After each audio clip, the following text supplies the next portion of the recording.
Foundation strong ಆಗಿ ಬಿದ್ದಿದೆಯಾ sir? ಭಾರಿ strong ಇದ್ದಾರೆ. ಸುಮಾರು 21 ಮಹಡಿವರೆಗೆ ಏನೂ ಆಗೋದಿಲ್ಲ. ಸರ್ ಈಗ 5-6 ದಿವಸದಲ್ಲಿ ಏನಾದ್ರು ಒಂದು ನಿರ್ಧಾರ ಆಗಲೇಬೇಕು. ವಿಜೇಂದ್ರ ಅವ್ರ ಬದಲಾವಣೆನೋ ಇಲ್ವಾ ಅನ್ನುವಂತ ನೀವೀಗ ಹೇಳ್ತೀರಿ ನಾವೆಲ್ಲ ವಾದ ಮಂಡನೆ ಮುಗ್ದಾಗಿದೆ ಇಲ್ಲ, ಏನೋ ಆರ್ಗ್ಯುಮೆಂಟ್ ಪ್ರಾರಂಭ ಇದೆ, ಇನ್ನೂ ಆರ್ಗ್ಯುಮೆಂಟ್ ಇದೆ.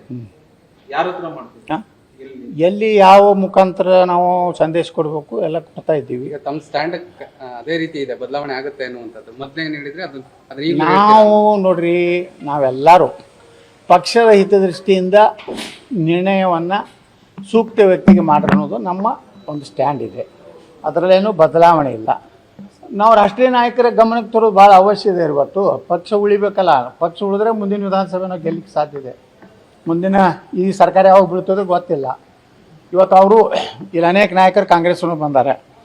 ಅವರು ಇವರು ಮುಖ್ಯಮಂತ್ರಿ ಆಗಬೇಕು, ಇವರು ಆಗಬಾರ್ದು ಅಂತೇಳಿ ಅವ್ರದ್ದು ಹೋರಾಟ ನಡೆದಿದೆ. ದಿಢೀರ್ನೇ ಸರ್ಕಾರ ಪತನ ಆದರೆ ಅವಾಗ ನಮ್ಮ ಪಕ್ಷ ರಾಜ್ಯದಲ್ಲಿ ಬರಬೇಕಲ್ಲ. ಸರ್ ಈಗ ನೀವೇನಾದ್ರೂ ಇವತ್ತೇನಾದ್ರು ಅಪಾಯಿಂಟ್ಮೆಂಟ್ ಕೇಳಿದ್ದೀರಾ? ನಾ ಯಾರನ್ನೂ ಕೇಳಲ್ರಿ, ನೇರವಾಗಿ ಸೋಮಣ್ಣವರ ಮನೆಗೆ ಹೋಗ್ತೀವಿ. ಅಲ್ಲಿ 1 ಗಂಟೆ 2 ಗಂಟೆ ಇರ್ತೀವಿ. ಯಾರ್ಯಾರು ಅಲ್ಲಿ ಚರ್ಚೆ ಏನು ಆದರೆ ಚರ್ಚೆ ಮಾಡ್ತೀವಿ, ಮತ್ತು ನೇರವಾಗಿ ಏರ್ಪೋರ್ಟಿಗೆ ಹೋಗ್ತೀವಿ. ಸರ್ ಒಂದು ವೇಳೆ ವಿಜೇಂದ್ರ ಅವ್ರನ್ನೇ ಬಿಜೆಪಿ ಹೈಕಮಾಂಡ್ ಕಂಟಿನ್ಯೂ ಮಾಡಿ ನಿಮ್ಮ ನಿಲುವೆ ಇವಾಗ ನಾವು ಹೇಳ್ತೇವೆ. ಈಗ ಒಮ್ಮೆ ಎಲ್ಲಾನು ಮುಂದಿಂದೆಲ್ಲ ಭವಿಷ್ಯ ಕಾನ್ಫಿಡೆಂಟ್ ಆಗಿದ್ದಾರೆ ವಿಜೇಂದ್ರ. ನಾವು ನೋಡ್ರಿ ಈಗ ಏನು ನಾ ಅದ್ರ ಬಗ್ಗೆ ರಿಯಾಕ್ಷನ್ ಕೊಡೋದಿಲ್ಲ. ನಮ್ದೇನು ಅದ್ರ ಬಗ್ಗೆ ಅದು ಹೈಕಮಾಂಡ್ ಏನು ನಿರ್ಣಯ ತಗೋತದ, ಅದಕ್ಕೆ ನಾವು ಈಗೇನು ಚರ್ಚೆ ಮಾಡೋದಿಲ್ಲ. ಆದ್ರೆ ಒಂದು ಮಾತ್ರ ನಿಮ್ಗೆ ಹೇಳ್ತೀನಿ, ನಾವು ಅಷ್ಟೇ ಕಾನ್ಫಿಡೆಂಟ್ ಇದೀವಿ. ನಾವು ಅಷ್ಟೇನು ಭಯಭೀತರಾಗಿಲ್ಲ. ಏನಪ್ಪ ಅಂತೇಳಿ ನಾವು ಕಾನ್ಫಿಡೆಂಟ್ ಇದೀವಿ. ಸರ್ ಈಗ ಹೈಕಮಾಂಡ್ ಅವ್ರ ನಿರ್ಧಾರ ಬದಲಾಯಿಸದೇ ಇದ್ರೆ ನಿಮ್ದು ಮುಂದಿನ ಸ್ಟೆಪ್ ಹೆಂಗೆ? ನಾವೆಲ್ಲ ಅದ್ರ ಬಗ್ಗೆ ಚರ್ಚೆ ಮಾಡೋದಿಲ್ಲ. ಹೈಕಮಾಂಡ್ ನಮ್ಮ ಅಂತಿಮ ಬಾಸ್. ಅವ್ರು ಏನು ಹೇಳ್ತಾರೆ, ಹಗಲು ಕಂಡ ಇದು ರಾತ್ರಿ ಕಂಡ ಬಾಯಿಗಳು ಹಗಲು ಬೀಳಂದ್ರೆ ಬೀಳ್ತೀವಿ. ಹಂಗೆ ಮಾಡೋದಿಲ್ಲ, ನೀವು ತಿಳ್ಕೊಂಡಿರ್ಬೇಕು. ಹಂಗೆ ಮಾಡಿಬಿಡ್ತಾರತ.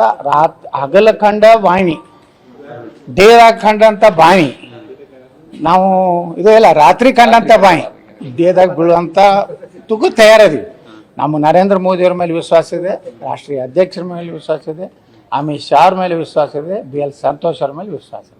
ನಾವು ವಿಶ್ವಾಸದ ಆಧಾರದ ಮೇಲೆ ಪಕ್ಷದ ಕಾರ್ಯಕರ್ತರು ಹೊರತು ಅಡ್ಜಸ್ಟ್ಮೆಂಟ್ ಗೆರಕೆಗಳ ಅಲ್ಲ. ಸರ್ DK ಶಿವಕುಮಾರ್ ಕುಂಭಮೇಳಕ್ಕೆ ಹೋಗಿದ್ದ ವಿಚಾರ ಸಾಕಷ್ಟು ಚರ್ಚೆ ಆಗ್ತಾ ಇದೆ. ನೋಡಿ, ಅವರವರ ವೈಯಕ್ತಿಕ ಅವರ ಧರ್ಮ ಆಚರಣೆ ಅವ್ರು ಮಾಡ್ತಾರೆ. ಅದನ್ನೇನು ಭಾಳ ಹೈಪ್ ಮಾಡುವಂಥ ಅವಶ್ಯಕತೆ ಇಲ್ಲ. ಮತ್ತು ಅವ್ರ ಪಕ್ಷದ ರಾಷ್ಟ್ರೀಯ ಅಧ್ಯಕ್ಷರು ಹೇಳಿದರು, ಅಲ್ಲಿ ಹೋದ್ರೆ ಪಾಪ ತುಳಿತೈತೆ ಅನ್ನೋದು. ಅವರೇ ಮಲ್ಲಿಕಾರ್ಜುನ ಖರ್ಗೆ ಕೇಳಿದವು, ಯಾರ್ಯಾರು ಪಾಪ ತುಳಿತು, ಏನು, ಯಾಕೆ ಹೋದರು, ಒಂದು ನೋಟಿಸ್ ಕೊಡ್ಬೇಕು. ಖರೆ ಅಂದ್ರೆ ಖರ್ಗೆ ಅವರು ಎಷ್ಟು ಪ್ರಮಾಣದಲ್ಲಿ ಪಾಪ ತೊಳಿತು ಅನ್ನೋಂಥದ್ದು ಒಂದು ವರದಿ ಕೊಡ್ಲಿಕ್ಕೆ ಹೇಳಬೇಕು.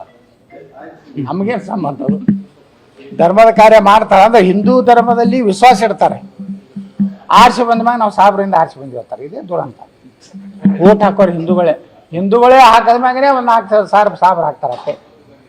ಫುಲ್ ನಮ್ಮ ಸಮಾರ ಸಪೋರ್ಟ್ ಫುಲ್ ಕಾಂಗ್ರೆಸ್.